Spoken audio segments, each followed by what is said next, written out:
नमस्कार. घरोघरी मातीच्या चुलीमध्ये आपण पाहत आहोत सगळेजण नाश्ता करायला टेबलवर बसलेले असतात. ओवीला स्कूलला जायला उशीर होत असतो. सारंग काका तिला सांगतो, मी तुला सोडवायला येतो, पण ती म्हणते नाही. तेव्हा तो तिच्यावर रागा भरतो, मग तीही भरते. मग तो तिची समजूत काढतो आणि सोडवायला मी येतो असं तिला म्हणतो. तेव्हा जानकी म्हणते, तुम्ही जेवलेले नाही, तुम्ही राहा, तुमचे भाऊ जातील. पण ते काहीही ऐकत नाही आणि ओवीला सोडवायला तोच जातो. मग पुन्हा जानकी खुणवते ऋषिकेशला, सगळ्यांशी बोल असं. मग त्यांच्या खानाखुणा बघून आई विचारते, खरं सांगा तुम्हाला दोघांना काय बोलायचं आहे, कधीशी तुमच्या खानाखुणा बघते. तेव्हा तो सांगतो, आमचा एक प्रस्ताव आहे, सयाजीच्या मुलीचं आपल्या सौमित्राशी लग्न लावायचं का. हे ऐकल्यानंतर दादासाहेबांचा इतका संताप होतो आणि आजी तर इतकी चिडते, माझ्या नातवाचं वाटोळं करायला निघालात का तुम्ही, असे आरोपही ती लावू लागते. तेव्हा जानकी म्हणते, आपल्यातली भांडणं मिटवायची असेल तर मला हाच एक पर्याय दिसतो. हे रोजची भांडणं तिथेच संपून जातील जेव्हा त्यांची मुलगी आपल्या घरात आहे असं समजल्यानंतर. मला हे योग्य वाटलं म्हणून मी हा प्रस्ताव तुमच्यासमोर मांडला. पण आजी म्हणते, मला हे मान्य नाही. ह्यावेळी तुम्ही जो प्रस्ताव मांडला आहे तो खूप चुकीचा आहे आणि चुकीच्या गोष्टीला मी साथ देणार नाही. नानासाहेबांनाही आजी सांगते, प्लीज असं करू नका, हे लग्न लावायचा विचारही करू नका. नानासाहेब रागारागाने उठून देवघरात निघून जातात.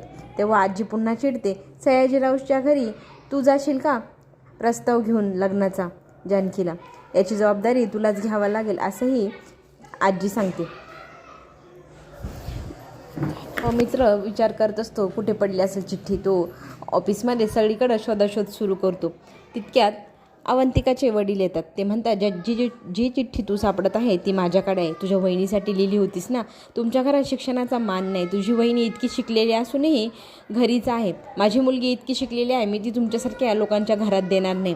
तेव्हा तो म्हणतो, आम्ही दोघं खरंच खूप प्रेम करतो. तेव्हा तिचे वडील सांगतात, मी तुमच्याशी लग्न लावू देणार नाही. आता तुम्ही एकच काम करायचं, तुमचा करिअर निवडायचं किंवा माझ्या मुलीला याच्यातलं काहीही कळता कामा नाही. तुम्ही माझ्या मुलीचा नाद सोडायचा, तिच्या मार्गात यायचं नाही. मी तिचं दुसरीकडे लग्न लावणार आहे. आणि तो म्हणतो, जर नाही सोडलं तर तो म्हणतो, मी तुमची वकिली काढून टाकेल. एक प्रकारे धमकीच दिलेली असते त्यांनी. इकडे नानासाहेब खूप चिडलेले असतात. ते जुनी कहाणी सांगू लागतात. त्यांच्या एका मित्राचं सयाजीने कसं घर जाळलं आणि पोलिसांना खोटं सांगितलं की आम्ही दोघं सोबत होतो. तेव्हा मी साक्ष द्यायला नकार दिली. त्याची छीड खाऊन तेव्हा दिवसापासून त्याने माझ्याशी बोलणं बंद केलं आणि कृषी समितीमध्येही तो नाना प्रकारची नाटकं करून माझ्यावर हात उगारायला येऊ लागला. तेव्हापासून आम्ही दोघं कधीही एकमेकांशी चांगलं बोललेलो नाही. पुन्हा जानकी समजवते, आपल्याला सगळे वाद बाजूला ठेवावं लागेल, ही कटुता संपवावं लागेल. आता तर आपले वाद गावापर्यंत पोचायला लागलेले आहे. ऋषिकेशचंही तेच म्हणणं असतं, वाद मिटवायचे असेल तर आपल्याला काहीतरी करावंच लागेल. हा प्रस्ताव आता नानासाहेबांना पटलेला आहे. नानासाहेब आता त्यांच्या दोघांच्या लग्नासाठी तयार आहे आणि देवाचा आशीर्वाद घेऊन जानकीला त्यांनी तू जा पुढे असं सांगितलेलं आहे.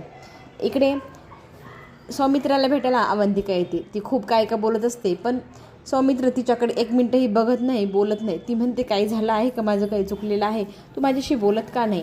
तेव्हा तो सांगतो, मला तुझ्याशी बोलायचं नाही, इथून पुढे माझ्याकडे तू यायचं नाही, मी तुझ्याशी कधीही बोलणार नाही. अवंतिका त्याच्याशी बोलत असते, काय झालं आहे सांग, पण तो सांगत नाही, कारण तिच्या वडिलांनी धमकी दिलेली आहे, माझं नाव माझ्या मुलीला सांगायचं नाही. आणि तिच्यावर खूप चिडतो.